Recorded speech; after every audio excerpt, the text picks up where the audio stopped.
Okay, I think we can get started here.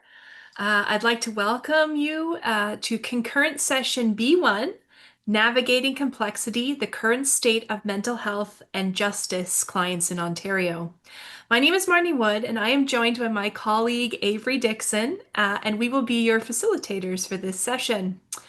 As with all concurrent sessions, before we get started, I will review some quick housekeeping notes and then have the privilege of introducing our speakers to begin our session today.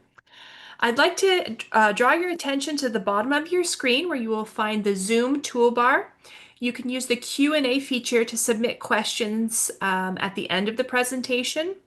We will review these questions at the end of each session and do our best to answer as many as possible in the time that we have.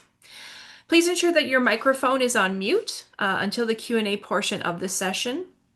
Please note that we will be recording the session to upload to the conference website for future viewing by those who have registered for the conference. You will be able to access the platform for 90 days following this event.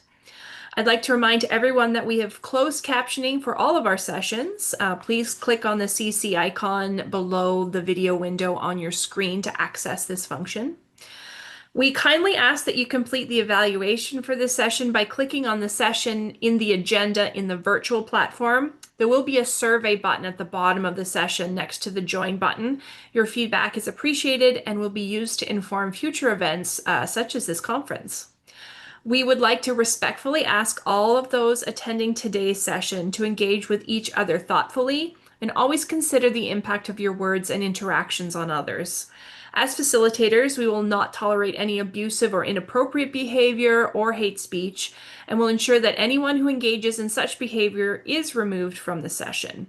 If you have been disturbed or affected by such an event, please do what you need to do for you. Take a break, step outside, practice deep breathing, and/or reach out to someone you trust. If you are in crisis and require immediate support, please click on the frequently asked questions FAQ icon on the conference homepage to access contact information for Connects Ontario. If you'd like to report an incident, contact the event manager, Sherry Sim, by either clicking on assistance button at the top right menu bar on your screen to send an email, or to text Sherry at 416-605-5975.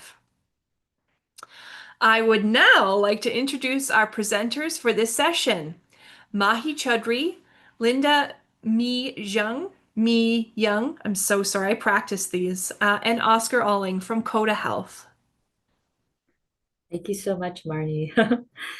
Hi, everyone, and thank you to everyone for joining us today for this session. My name is Lynda. I'm a manager at Cota Health, and I oversee a portfolio of mental health and justice programs. It includes the release from custody case management, the mental health court support program, and then the mental health and justice safe beds. I'm thrilled to be here today with two of my colleagues, Mahi Chaudhry, our case manager, and Oscar Oling, one of our supportive housing workers. We will start our presentation with a brief overview of all three programs, followed by stories of some of our most memorable service users that have really defined the purpose in the work that we do. And we will have a Q&A at the end of the presentation, so if there are any questions, we'll definitely get to them then. I want to start with a beautiful quote that was shared by a team building facilitator during our orientation for the Safe Beds team.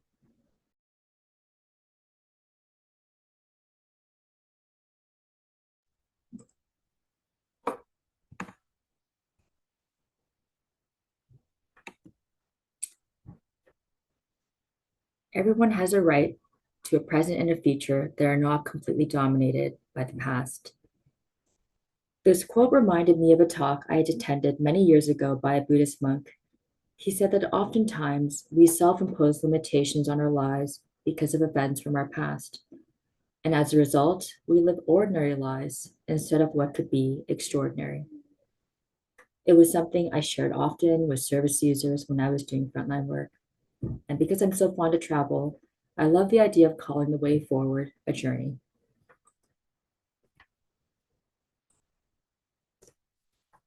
For some service users, their initial entry into mental health system is through the criminal justice system. In a perfect world, And we certainly have achieved perfection with some service users. The journey would start in custody with a release planner, and then when ready for a bail hearing, onto the mental health onto a mental health court support worker, and then a safe bed upon release. But of course, one's journey doesn't always start from custody, and that's all good too.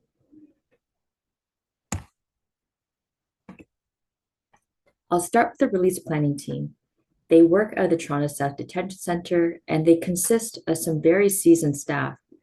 3 out of 5 have over 20 years experience working in release planning, and it started off at the Don Jail and the Toronto West Detention Centre. When I first began managing this team, I thought release planning was a bit of a misnomer. The reason for this was that the bulk of the support that they were providing was in custody instead community. When I looked at their caseloads, it was 20% or less that were living in the community. And when I asked, aren't we supposed to be working with folks who are about to be released soon? They said yes, but everyone thinks they're about to be released soon. The unfortunate takeaway from this is that individuals living with mental health and other conditions are staying in jail for longer stretches. And I think we all have some idea of what the reality is like in custody for accessing mental health care. It really does come down to supply and demand.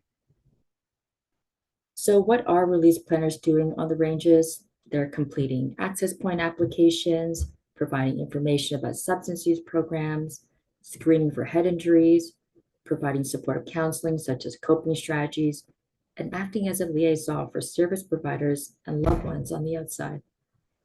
They tell me they're working hard on the ranges, and I totally believe them. But why isn't the support translating to community? Well, there are many challenges. First, we all know how dire the shelter bed and housing crisis have become. I remember when I was working frontline prior to pandemic and calling central intake and often being given a choice of shelter. It would be like, there's a bed at Good Shepherd, one at Maxwell Megan, but this is clearly not the case anymore. And so when there isn't a place to rest and they're without a phone, staying connected can become a serious challenge. And of course, some fall back into old habits, and for others, the shame of what they perceive to be failure then serves as a deterrent for re-accessing support.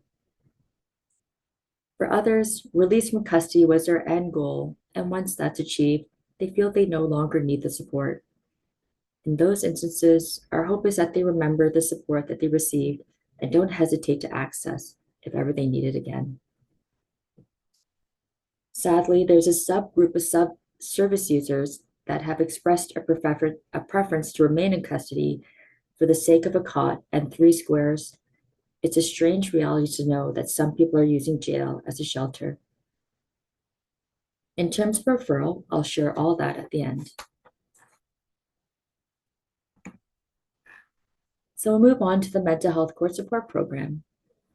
Again, a very seasoned team of 4 court support workers and 1 peer support specialist. The dedication really knows no bounds, and more at our team meetings, we're sharing success stories and gestures of gratitude from service users and their loved ones. Before I give an overview of the program, I want to share something that was so heartening. Earlier this year, a service user messaged one of the court support workers wishing her a happy Mother's Day. And when she responded saying that she did not have children, he replied, well, you should still celebrate because I think of you as my court mom.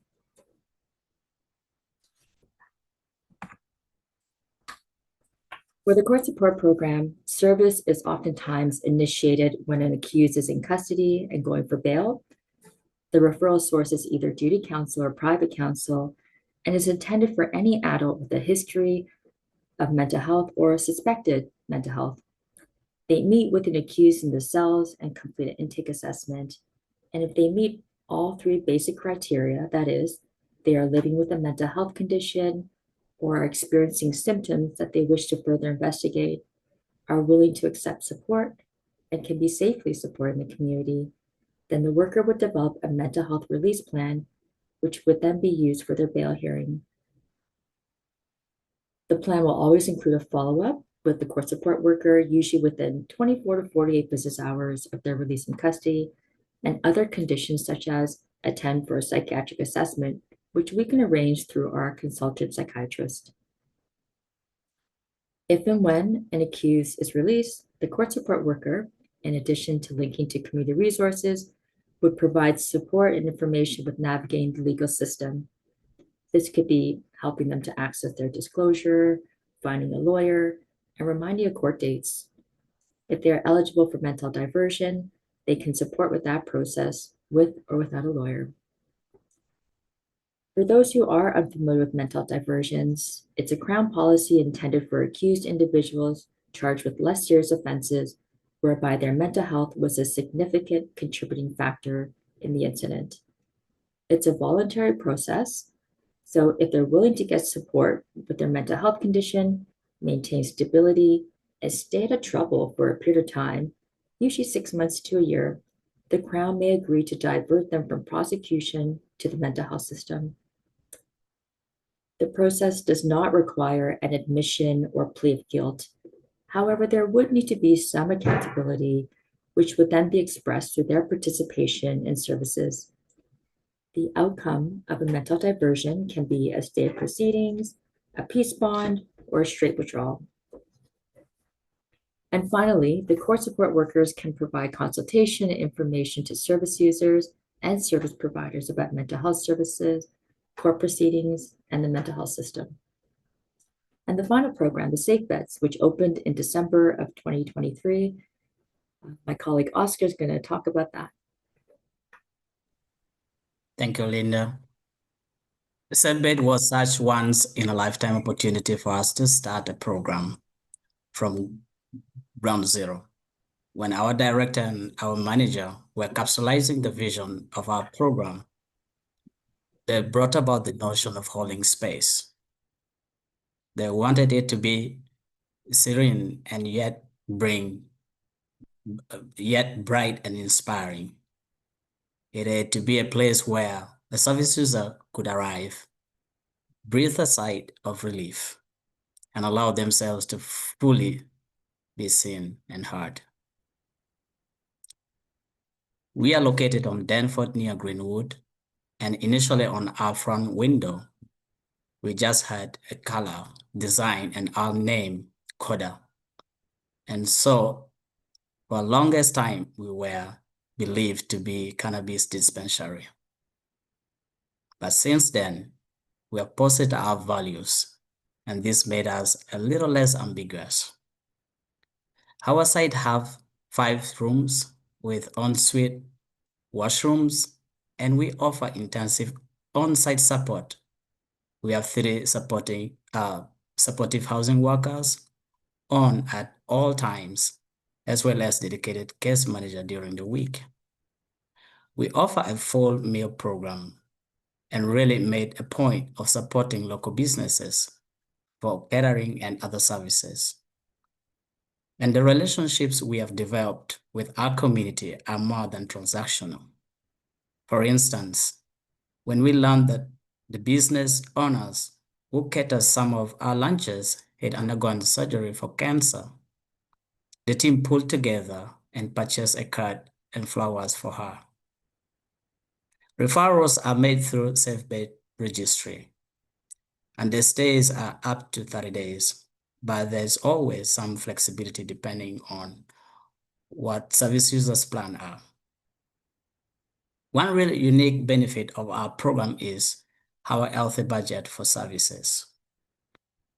We have partners with comprehensive treatment clinic near our site and can cover the cost of services such as psychotherapy. We also provide ongoing education to our team about mental health and addiction services. And outside of this clinic, our program can also cover cost of medication, PSW services, massage therapy, haircuts. It can be anything that supports their recovery. Another unique feature of our program is that we allow our service users to use substance in their rooms. It have to be non-combustible, and they have to agree to a safety plan, but it's something that we are fully embraced. So let's get into stories of our service users. We'll be sharing 3, and we have changed the names in the interest of privacy. I'll present the first one. James was admitted to our program for a 30-day stay. He was a unique person, very energetic, tall black man with strong voice, wore jewelry, headphone, and washed his hands all the time. As James wore headphone all the time, he was often seen dancing in front of the building, having a smoke, and doing his laundry, and putting a smile on our face knowing he was having a great time. It was noted that James engaged in smoking weed and exhibited disruptive behavior, particularly speaking loudly at night. He confirmed that he preaches to his audience using Bible and Quran at the same time. This behavior affected the rest of other service users. Additionally, James' interaction with staff and fellow service users were initially strange, often resulting in misunderstanding and conflict. One day, staff heard James' voice and punches on the wall. Staff rushed upstairs to make sure he was okay. Knocking on the door, he couldn't respond to the staff, yet the jumping and wall hitting was still going on. Staff opened the door carefully and tried to talk to him. He stated staff leave him alone. We politely asked if he was okay. He told the staff to leave him alone. As we were about to leave, we told him we wanted to make sure he was okay, and should he need anything or want to talk to us, he should know we were there for him. When we left, James continued from where he stopped for about 10 minutes, and after we saw him leaving the unit for a smoke.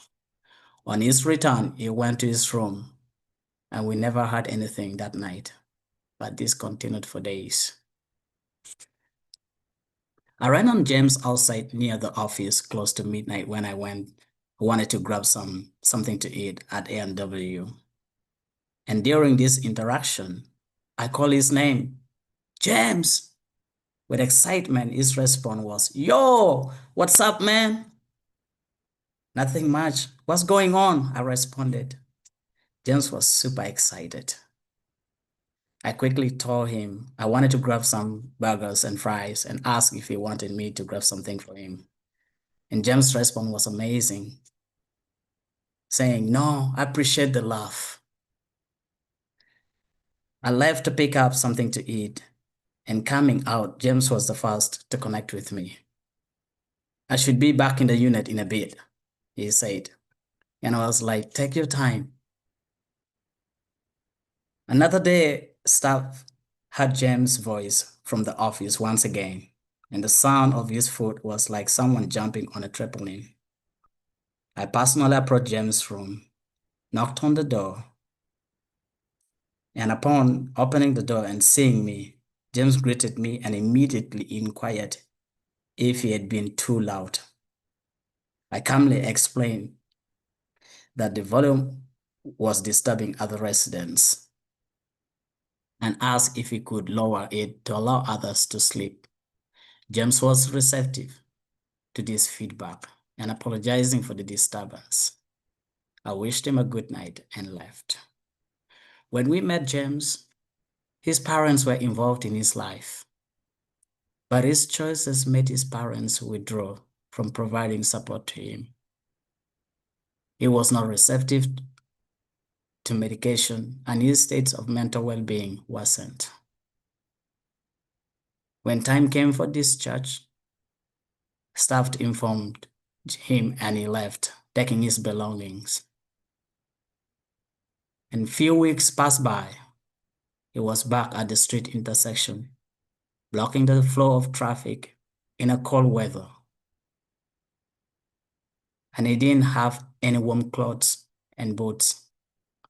Staff carried some warm items and asked if he would love to have some. James couldn't even care about anything offered to him at that moment. Never wanted to listen or to be in one position.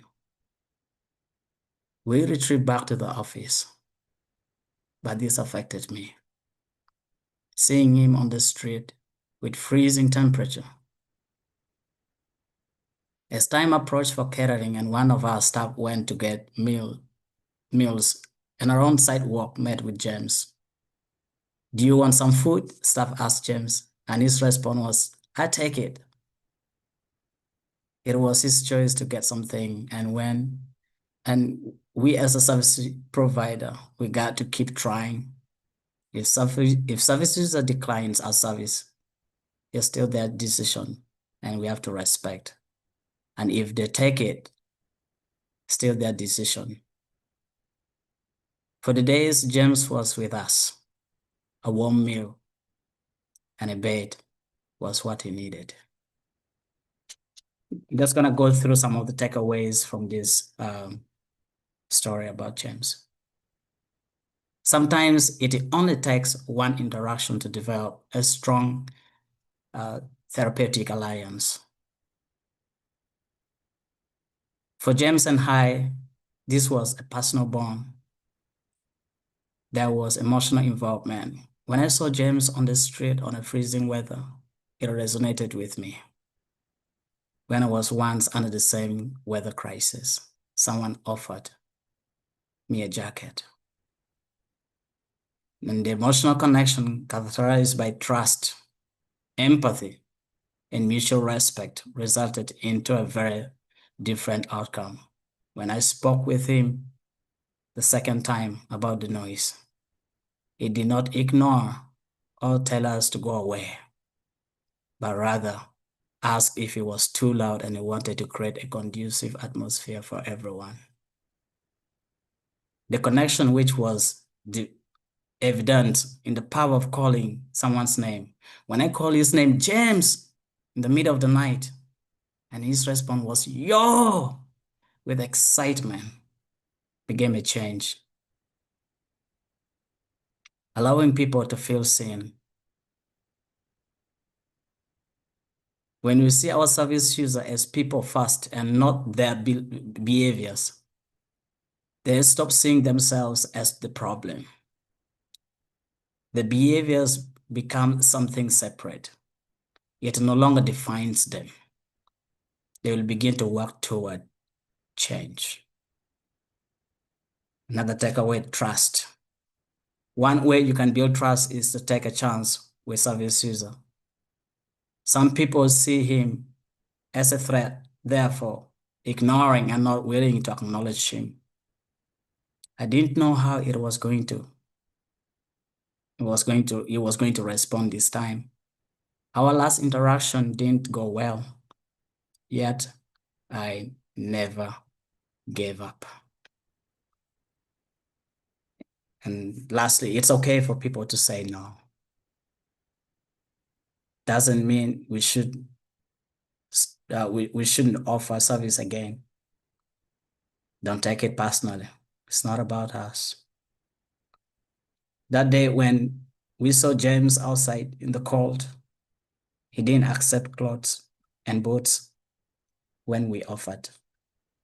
Yet our team, a few minutes later, offered him food and he accepted. Thank you so much for listening. Thank you, Oscar, for your wonderful presentation. As you know that our program focuses on intersection of mental health and justice. When someone released from the jail, they often come to us with a complete different mindset and worldview. They carry a heavy emotional backpack filled with trauma, hopelessness, and negative energy. They may feel stuck in a circle, believing change is impossible. But once they enter our program, that mindset begins to shift.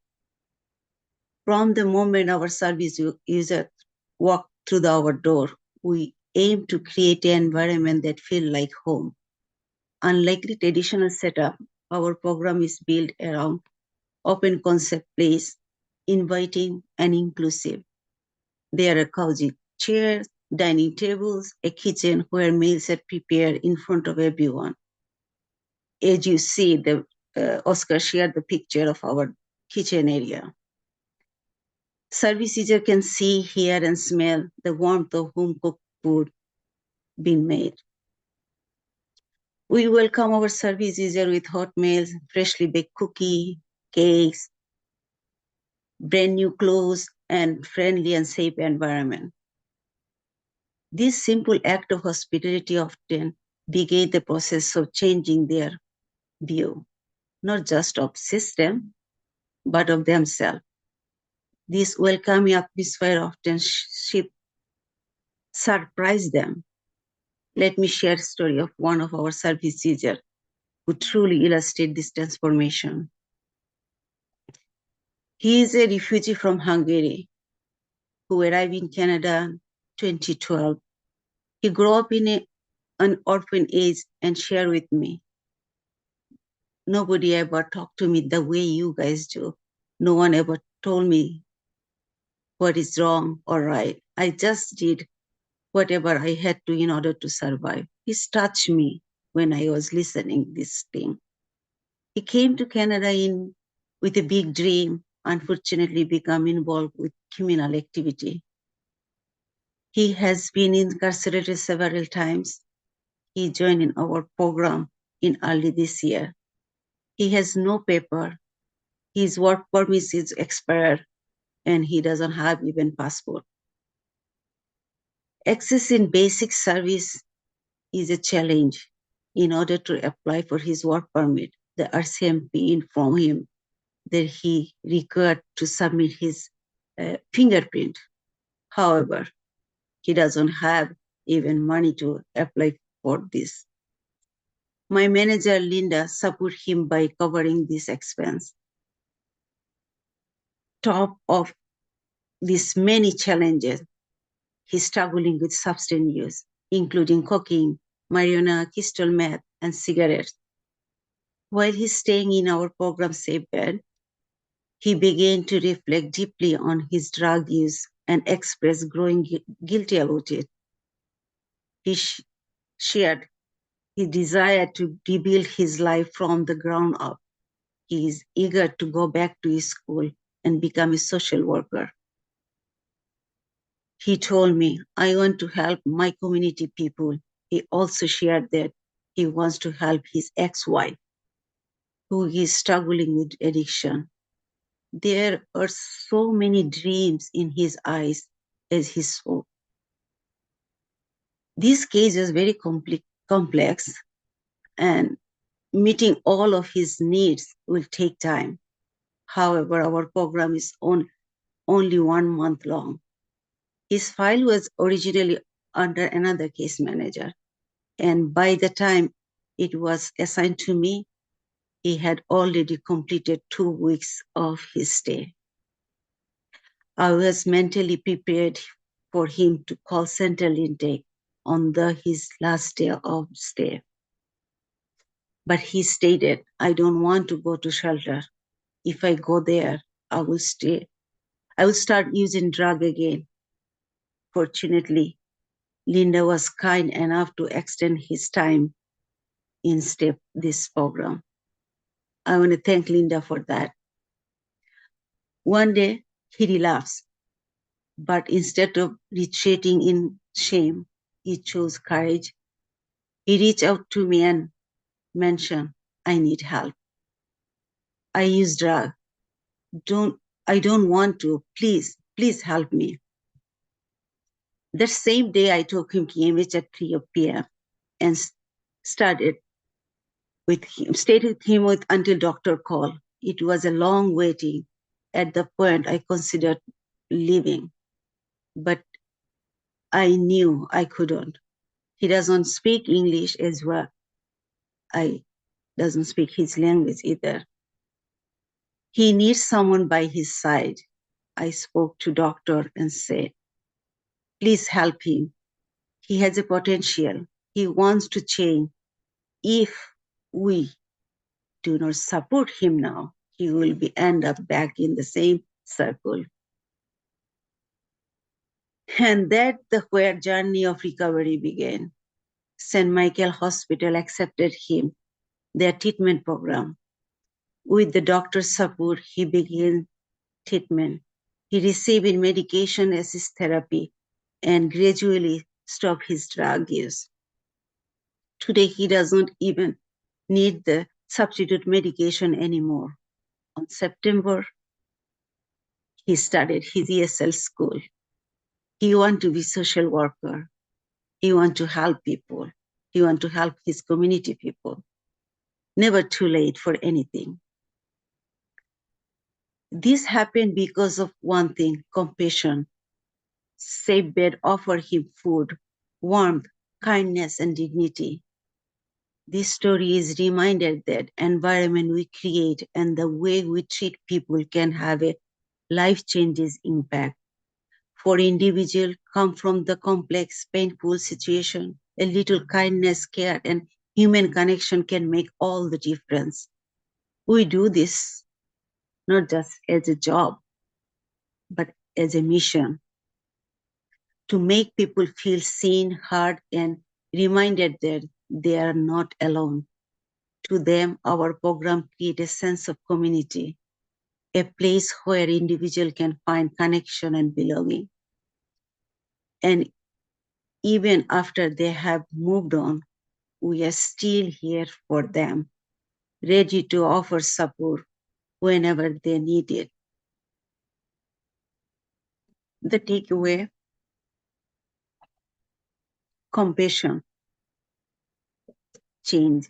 Of course, a warm home-made food, a safe place, and genuine kind can bring a heal year of trauma and misunderstand.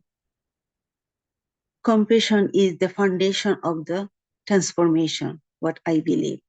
It reminds people that they are not alone, valid, seen, and worthy of second chance. People have an inner capacity for growing and changing when they are built with compassion, acceptance, and sincere care.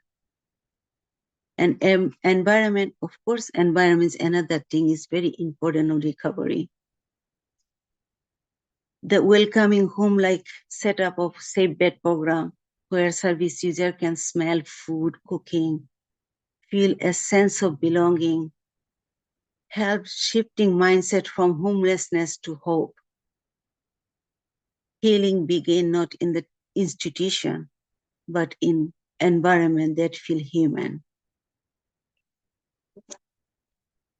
Kindness is not cares, speak language. Next slide. When you really want to help, understanding their worries not as important as understanding their needs. Thank you. Thank you, Lynda. Thank you very much, Mahi. And I'll share the final story. This is the story of,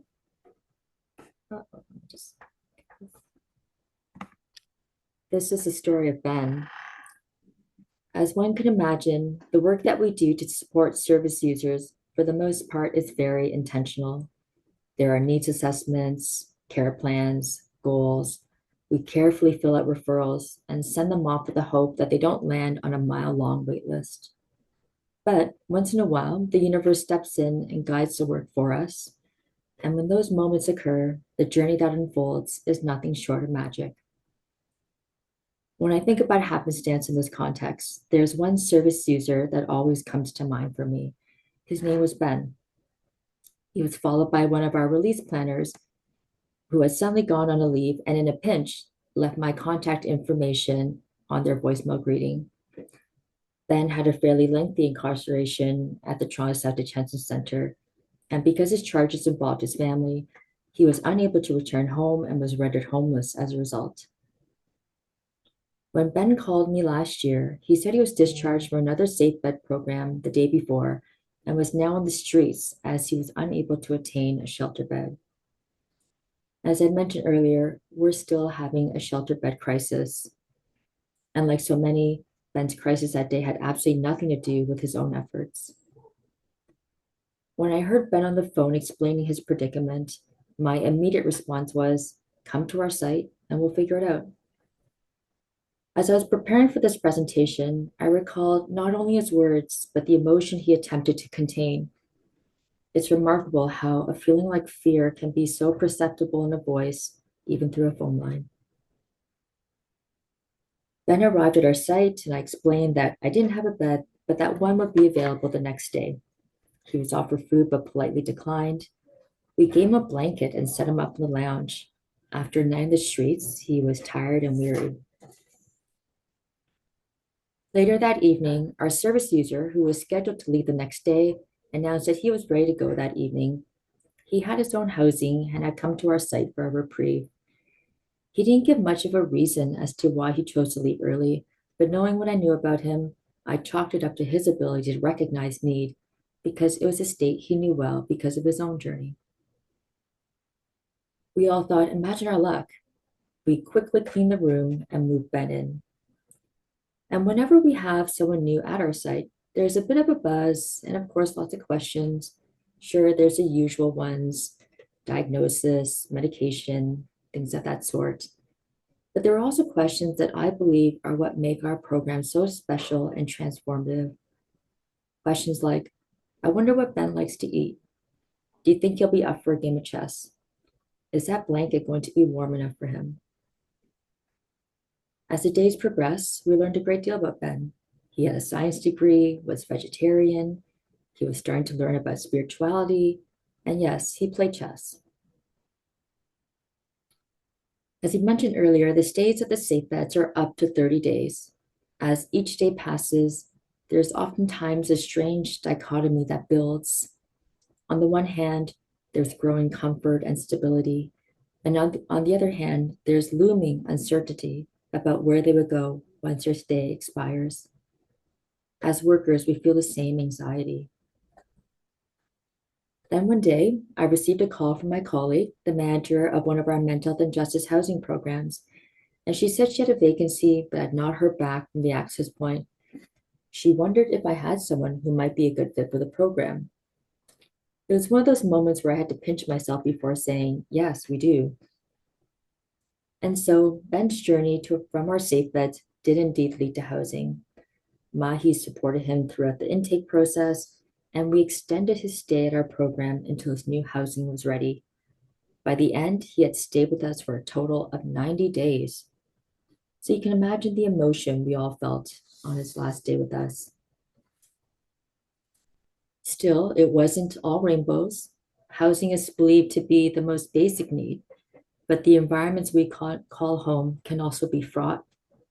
It was the middle of summer when Ben moved, and he did not have an air conditioner. We had some sweltering heat waves that summer. I learned that his unit, as spacious and clean as it was, had infestations of cockroaches and flies.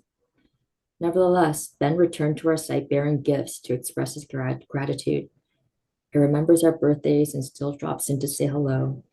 As a manager, it was so heartening to send an email out to the team saying, Ben is always welcome here.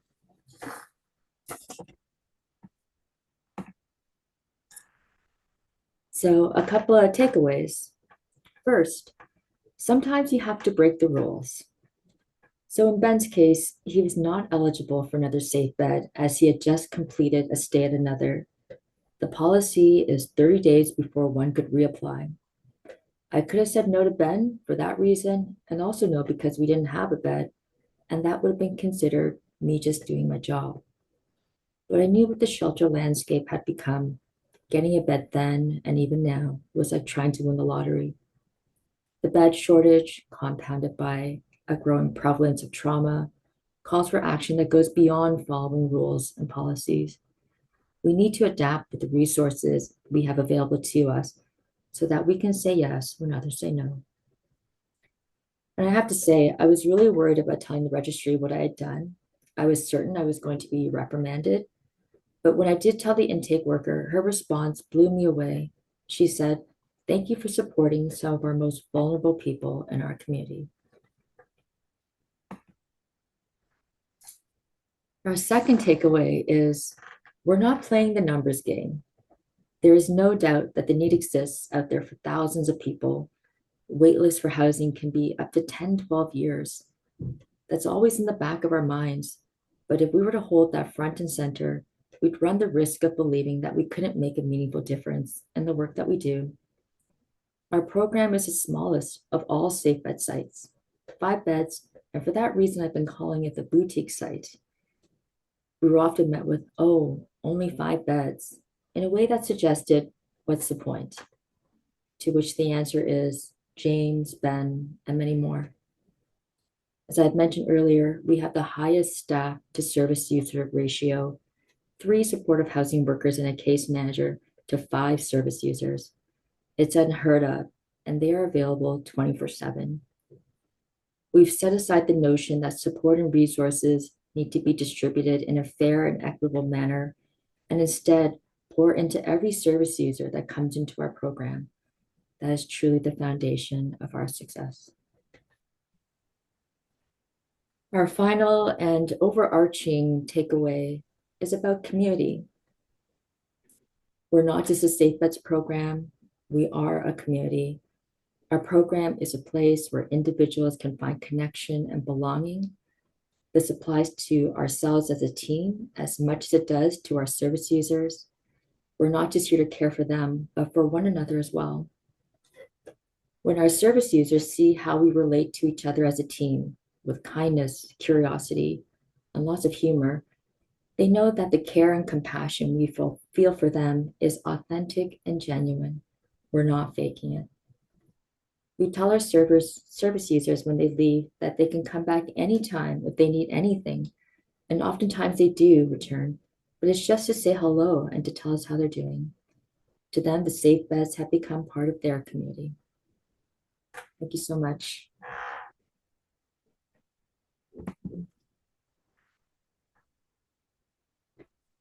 Amazing. Thank you so much for sharing such wonderful stories, incredible work. I'd like to just, if anyone would like to raise their hand to ask a question, you're welcome to do so. Otherwise, please utilize the Q&A box at the bottom of your screen.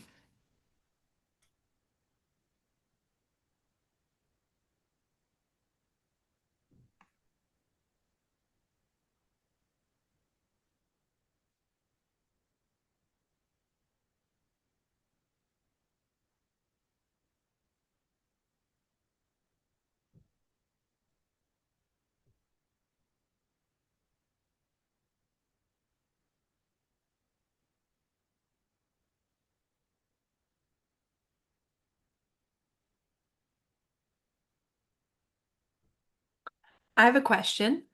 Um, your work, it's like the foundation of your work is really based in empathy.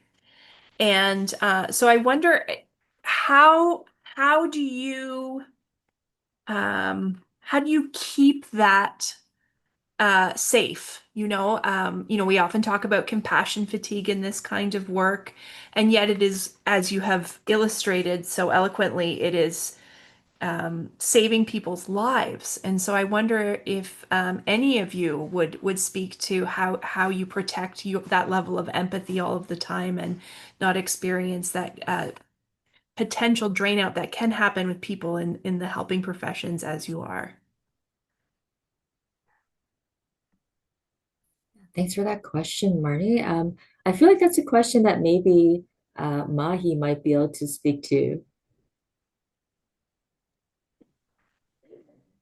Thank you, Lynda. First of all, we have only 5 clients and we have 5 staff.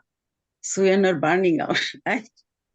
And building trust in 1 month is not easy, right?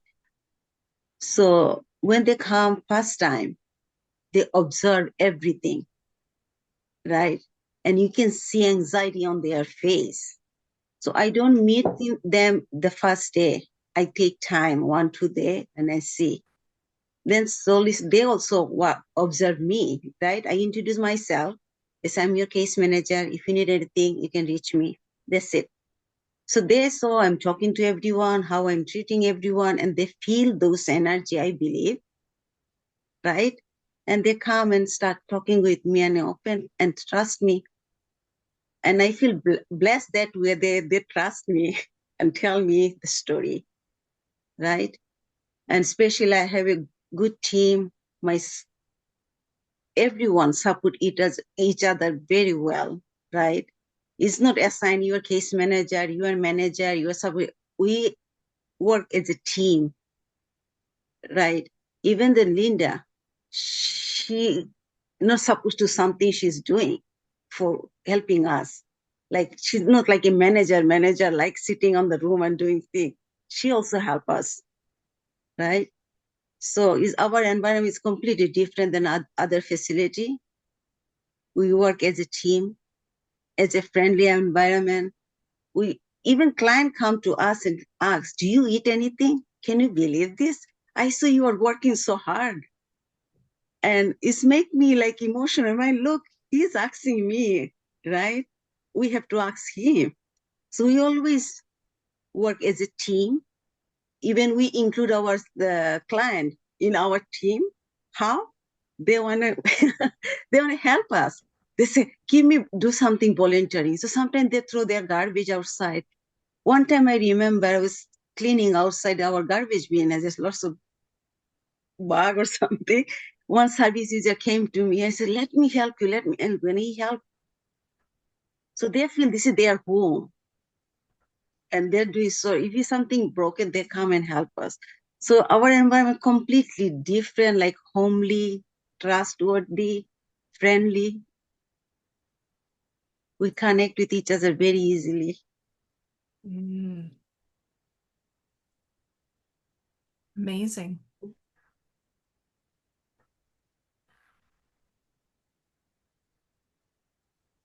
Yeah, I just want to add something on what Mahe said. Knowing that the work could be really hectic at some point depends on probably the workplace where you could be working at, and spending 8 hours at work. Pretty much we spend more hours at work than and few hours on the way driving, and probably a few hours sleeping and all that. So our lives technically is at workplace. So I think that to have a team like what we have and that environment that support everyone, you feel you want to be at work. It is a very friendly environment where the fact that we prepare meals on site, sometimes service users come up and then they say, "I got walking by the aroma. It's smelling so good. What are you guys doing here?" So it's a very friendly environment that makes you want to go to work, because the people that are there that you engage with, they feel that's home. It's a sense of community that they belong, like what Lynda said. A lot of times when they're passing by, they just, want to say hello, not because they want something. So our door is always open, and when they're coming by to say hello, that melt our hearts. So I want to add something. Today, what happened? One of service users called me and said, "I came to say bed to see you. Where are you?" I said, "I'm not working today. I'm in the seminar. So can you come next week?" So, okay, I'll come next week. So they passed by to see. And I asked him, "Do you want anything?" He said, no, I just come to see you." I said, "Oh, thank you." So we have very strong bond even with this team, with the service user too. Amazing.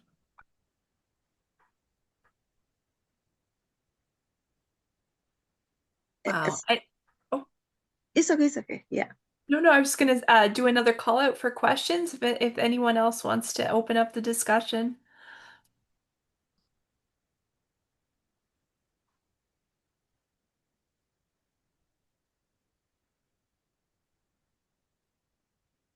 Well, I think we can take a moment to thank our speakers for their wonderful presentation. How incredible the work that you do is. So, yes, good clapping. Excellent. Thank you again. For everyone on the call, please take a moment to fill out our survey for this session. Click on the agenda in the platform and choose a session that you're currently attending. Next to the join button, you'll find the survey button. And so please click on that button to complete the short survey. And we really do encourage you to take some time to connect with fellow participants and visit our poster and exhibitor halls where you can view poster presentations and connect with other exhibitors. And don't forget to add resources from our exhibitors to your personal swag bag. The next session is going to be our day one closing ceremonies. So remember to click on the agenda in the platform and choose closing remarks to access the final session of the day.